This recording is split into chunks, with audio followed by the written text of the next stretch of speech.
Hey guys, in this video, I'm going to show you how to disable any key on your Windows keyboard. So the first thing we need to do is head over to our Start menu and come over to the Windows Store. And then we can tap on Microsoft Store here. And from this search box at the top, we need to type in Power Toys, all one word, and hit enter. And then come to this first search result, Microsoft Power Toys, and click this. And this is a tool that was built by Microsoft. So it's perfectly safe to install, and we can just click this install button and then just give this a few seconds to complete. And once that's finished installing, we can head over to our Start menu and search for PowerToy.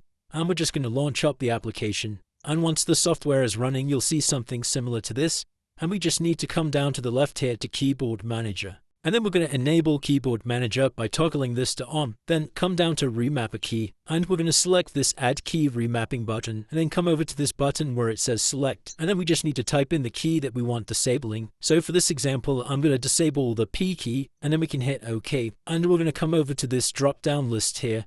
I'm going to scroll all the way up, right to the top, and there should be an option to disable. Then we just need to press OK to save these changes, and you need to press continue anyway, and that's going to have now disabled the P key on your keyboard. And that's it guys, you might need to restart your computer for your changes to take effect. And if you ever do want to disable this option, then we can just come back inside of Power Toys, come back over to Remap a Key, and then we can just delete this by pressing the trash icon. And that's it guys, hopefully this video helped you disable keys on your Windows computer. If this video did help you, then please consider dropping a like and subscribe. Until next time.